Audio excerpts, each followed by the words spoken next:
সকালের সময় ছিল। মেহেদী হাসান নিজে অফিসে পৌঁছে গিয়েছিল। মেহেদী নিজের পরিবারে বউ আর বাচ্চার সাথে একটা ছোট্ট বাড়িতে থাকতো। ব্যাস, এটাই তার পৃথিবী ছিল। কিন্তু তার এই ছোট্ট পৃথিবীতে আসছিল একটা ভয়ঙ্কর বিপদ। আসুন আসুন দাদা বোনেরা, দারুণ কোয়ালিটি মাল, একদম সস্তায় নিয়ে যান নিয়ে যান নিয়ে যান। নিজের সন্তানের মুখে খুব সুন্দর একটা হাসির রেখা দেখাতে পারবেন। ও ও ও দাদা, বলছি বাচ্চার জন্য খুব ভালো দেখে একটা খেলনা দেখান না আমাকে। কোনো ব্যাপার না স্যার, আপনার তো দোকান এটা। আপনি সন্ধ্যাবেলা অফিস থেকে ফিরে আসুন, আমি আপনাকে দারুণ দারুণ সব খেলনা দেখাবো।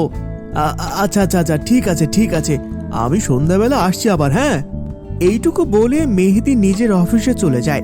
বিকেল হতেই যখন মেহেদী অফিস থেকে বেরোয়, তখন তার মনে শুধু নিজের পরিবারের কথাই চলছিল। আর আজ তো ওর ছেলে রবিনের জন্য একটা বড় সারপ্রাইজ ছিল। হ্যাঁ ভাই, দেখা কোনো একটা ভালো দেখে খেলনা। নিশ্চয়ই নিশ্চয়ই, ছেলের জন্য না মেয়ের জন্য? আমার ছেলে 2 বছরের থেকে একটু কম। আরে যা বলেছেন, এটা দেখুন স্যার, এত সুন্দর ড্যান্সিং ম্যান তো আপনি কোথাও খুঁজে পাবেন না।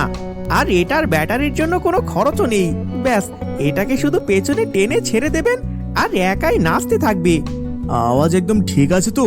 হ্যাঁ হ্যাঁ, একদম ঠিক আছে। এখন আশেপাশের শব্দ এত আছে না, সেই জন্য গোটা শব্দটা আপনি শুনতে পাচ্ছেন না। আচ্ছা আচ্ছা, ঠিক আছে ঠিক আছে, কোনো ব্যাপার না। আপনি একটা সঠিক দাম বলুন আমাকে। আর দেখুন, যদি কোনো সমস্যা হয় আমি কিন্তু এখানে নিয়ে আসবো। আমার অফিস কিন্তু এদিকেই। তারপর মেহেদী খেলনা নিয়ে বাড়িতে চলে যায়। মেহেদীর পার্সেল নেওয়ার পরে মেহেদী স্কুটারে বসে বাড়ির দিকে রওনা দিয়ে দেয়। আর তারপর দুলালকে জিজ্ঞেস করে, একটা কথা জিজ্ঞেস করবো? হ্যাঁ হ্যাঁ নিশ্চয়ই। তুমি এটা কি কেন পছন্দ করলে? আরে আমি কোনো দেবতা নাকি যে কবে কেন কোথায় এসব ভাবি? আমি একটা শয়তানের বাচ্চা। আমি দেখলাম ওকে আর ভাবলাম চলো দেখা যাক এটাকে ট্রাই করে। হ্যাঁ, এটাও ঠিক কথা একদম। চলো, বেচারা লোকটা এক থালি দুঃখ ভরে নিয়ে গেল ঘরে। রিফাত আর দুলাল নিজের আসল রূপে, যেটা ভূতের ছিল, তাতে পরিবর্তন হয়ে পড়ে। এখন রাত্রিবেলার সময় ছিল। মেহেদী নিজে ঘরে বসেছিল আর তার বউ চা নিয়ে আসে। হ্যাঁ, এই নাও চা, আর নিজের ছেলেকে বিগড়ে দাও। ওর কাছে তো এতগুলো খেলনা রয়েছে, ওগুলো কি কম নাকি যে আরো একটা খেলনা নিয়ে চলে এলে? আরে ঠিক আছে না, এই বয়সে খেলবে না তো কবে খেলবে? হ্যাঁ, তুমি আর তোমার জাস্টিফিকেশন। আমি তো যাচ্ছি নিজের কাজ করতে। আরে তুমি এখন আসতে পারো, আমরা নিজেদের মতো খেলে নেব। রিফাত আর দুলাল নিজেদের রাক্ষসের রূপে মেহেদীর বাড়ির বাইরে চলে আসে। ওরা জানতে চাইছিল যে ওদের উপায় চলল কিনা। রবিনকে দেখে রিফাত আর দুলাল খুশি হয়ে পড়ে। ওরা হাসতে শুরু করে আর ওরা ভাবতে শুরু করে যে ওদের উপায় কাজ করেছে। তখনই মেহেদীর নজর পড়ে রিফাত আর দুলালের ওপরে। আরে আরে আরে, তোমরা তোমরা আবার এখানে কি করছো?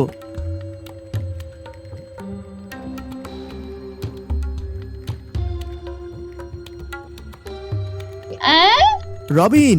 পিঙ্কি নিজের ছেলের হাতে চাকু দেখে ভয় পেয়ে যায়। মেহেদী দৌড়ে তার রান্নাঘরের দিকে যায়। তখনই দুজন দম্পতি নিজেদের বুদ্ধি লাগায় আর ওরা সঙ্গে সঙ্গে বুঝতে পারে যে যা কিছু ঘটছে সেটা ওই খেলনার কারণেই হচ্ছে। তারপরে মেহেদী দৌড়ে যায় আর খেলনাকে লাথি মেরে ফেলে দেয় আর আবার রান্নাঘরের দিকে দৌড়াতে শুরু করে। বাবা, বাবা কি হয়েছে বাবা? বাবা, তুমি এখানে কেন এসেছো? তুমি তো নিউজ পেপার পড়ছিলে, আর আমার খেলনা কোথায় গেল বাবা? মনে হচ্ছে এবারও আপনার কাজ হবে না, কিন্তু আমাদের তো এই খেলনার শক্তি দ্বারা গোটা পৃথিবীর সমস্ত বাচ্চাকে খুনি বানাতে হবে। এইবার হয়নি তো কি, এত এত বাচ্চা আছে এই পৃথিবীতে, কাউকে না কাউকে তো বানিয়েই ফেলবো। কিছু হয়নি বাবা, মনে হচ্ছে খেলনাটা খারাপ হবে। ওটাকে বদলে আমি অন্য খেলনা নিয়ে আসছি। হ্যাঁ সোনা বাবা, তোমার জন্য অন্য খেলনা নিয়ে আসবো। ওকে বাবা, তুমি তাড়াতাড়ি ফিরে এসো।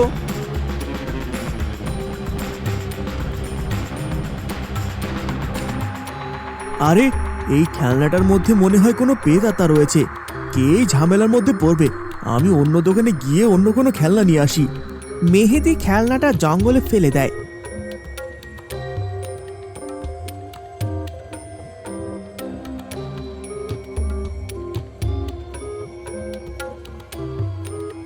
কিন্তু ওখানে আরেকটা বাচ্চা খেলনাটা তুলে নেয়। আর অমনি আত্মা বেরিয়ে এলো আর ওয়াশরুমের ওই আয়নাতে ঢুকে পড়ল। তারপর ওই আয়নাটা ভেঙে গেল। ভূত পেতের অস্তিত্বকে প্রমাণ করার চক্করে রেশমাকে নিজের প্রাণ দিতে হলো।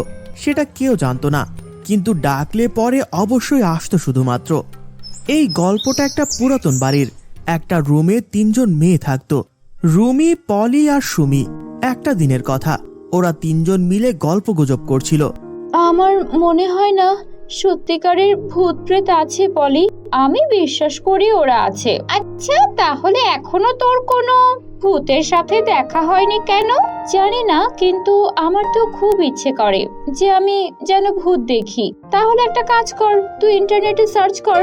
এটাই সব থেকে ভালো উপায় হচ্ছে, এটাই ট্রাই কর। ঠিক আছে, এক্ষুনি দেখছি।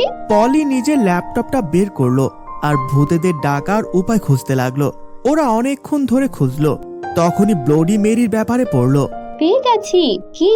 ব্লাডি মেরিকে ডাকাটা সহজ।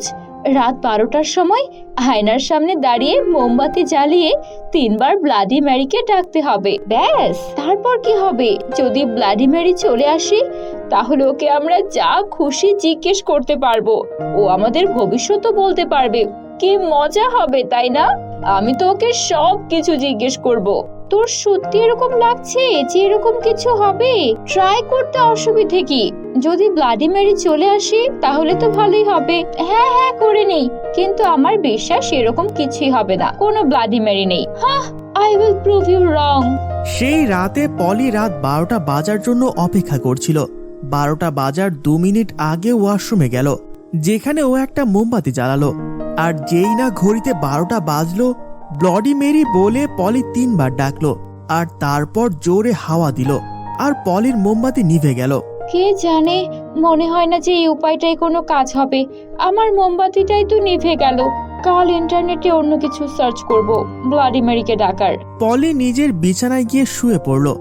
রুবি আর সুমি আগেই ঘুমিয়ে পড়েছিল। রাতে ঘরের মধ্যে অদ্ভুত দুর্গন্ধ ছড়িয়ে গেল। দুর্গন্ধে রুমি উঠে পড়ল আর সুমিকেও ডেকে দিল।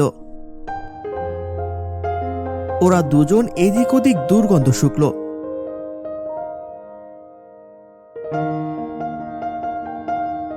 আর দুর্গন্ধটা পলির বিছানা থেকে আসছিল। পলি, পলি, কি হয়েছে? ইয়াক, তুই দুর্গন্ধ ছাড়ছিস। ভীষণ দুর্গন্ধ ছড়াচ্ছে। কি যা তা বলছিস? পলি নিজের জামার গন্ধ শুকলো আর ও নিজে পচা মাংসের গন্ধ পাচ্ছিল। ছি, আমি স্নান করে আসছি, জানি না এত দুর্গন্ধ কেন আসছে।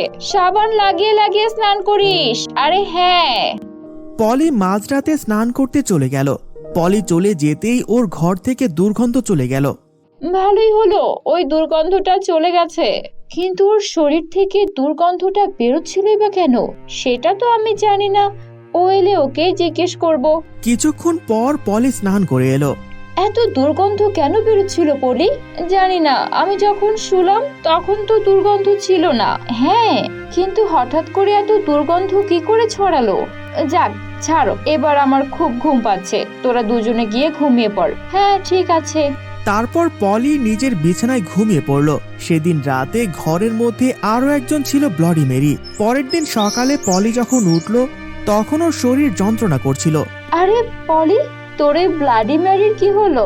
হ্যাঁ, মনে হয় ব্লাডি মেরির সব মিথ্যা, বাদবাকি ইন্টারনেট ফ্রডদের মতো।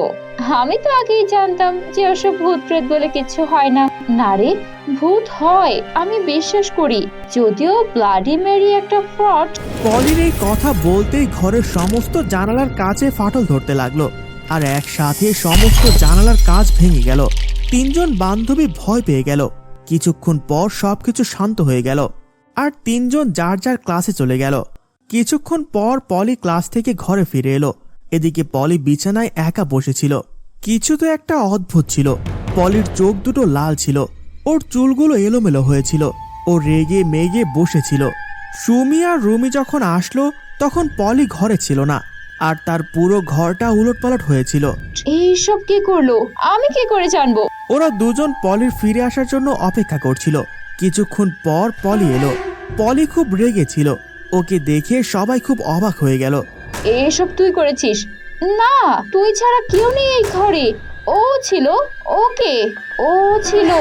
এসব কি বলছিস? নামটা বল। এখানে কেউ নেই। Bloody Mary? কি সব বাজে কথা বলছিস? কোনো ব্লাডি ম্যারি নেই। তুই আমাদের বোকা ভাবছিস নাকি? দেখ, ওখানে দাঁড়িয়ে আছে, তুই দেখতে পাচ্ছিস না নাকি? ওখানে কেউ নেই পলি, ওখানে কেউ নেই। পাগল হয়ে গেছে এই মেয়েটা। ছাড় ওকে, আমরা দুজন ঘরটা গোছাই। রুমি আর সুমি ঘরটা গোছাতে লাগলো।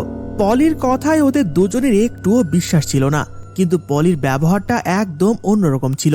পলি ভয় পেয়ে গিয়েছিল। সুমি আর রুমি দুজন পলিকে ইগনোর করলো। ও এরকম ব্যবহার কেন করছে? জানি না মহারানীর কি হয়েছে। ছাড়, একটু পরে নিজেই ঠিক হয়ে যাবে। রাত 8টা বেজে গিয়েছিল। সুমি আর রুমি ভাবলো একটা সিনেমা দেখবে। চল পলি, সিনেমা দেখি। তোর প্রিয় সিনেমা ডাউনলোড করেছি। না, আমি দেখতে চাই না। আরে, না দেখতে চাইলে না দেখবি, এত চেঁচাস না তো। সুমি আর রুমি দুজনে সিনেমা দেখতে লাগলো, আর এদিকে পলি একা একা বকবক করতে লাগলো আর দেওয়ালে ঠিক এক দৃষ্টিতে তাকিয়েছিল। রুমি আর সুমি পলির দিকে লক্ষ্য করছিল না। ব্লডি মেরি পলিকে পুরোপুরিভাবে নিজের বশে করে নিয়েছিল। রাত হলো। সুমি আর রুমি ঘুমিয়ে পড়লো, কিন্তু পলি জেগেছিল। ওর চোখ দুটো লাল ছিল। ও নিজের হাত আর পা দিয়ে উল্টো হয়ে হাঁটছিল। তখন কিছুক্ষণ পর ও দেওয়ালের দিকে দেখতে লাগলো। তারপর হঠাৎ করে ও উঠলো আর হাঁটতে হাঁটতে দেওয়ালে উঠে গেল। দেওয়াল দিয়ে হাঁটতে হাঁটতে ও ছাদে হাঁটতে লাগলো। হঠাৎ করে রুমির ঘুম ভেঙে গেল আর পলিকে ছাদে হাঁটতে দেখে ও চিৎকার দিল, সুমি, সুমি তাড়াতাড়ি ওঠ, দেখ। দুই বান্ধবী পলিকে দেখে খুব ভয় পেয়ে গেল আর ঘর থেকে বাহিরে দৌড়াতে লাগলো। আর পলি ছাদ থেকে চলতে চলতে টেরেসে চলে গেল। ভূতের মতো জোরে জোরে হাসতে লাগলো আর টেরেসের ধারে দাঁড়িয়েছিল একেবারে। ব্লাডি মেরি, আমাকে কেন ডেকেছিস? এবার আমি প্রতিশোধ নিয়ে ছাড়বো। আর ব্যাস, এই কথা বলে পলি টেরেস থেকে ঝাঁপ দিয়ে নিচে পড়ে গেল ও মারা গেল। আর সঙ্গে সঙ্গে ওর শরীর থেকে ব্লাডি মেরির আত্মা বেরিয়ে এলো আর ওয়াশরুমের ওই আয়নাতে ঢুকে পড়ল। তারপর ওই আয়নাটা ভেঙে গেল।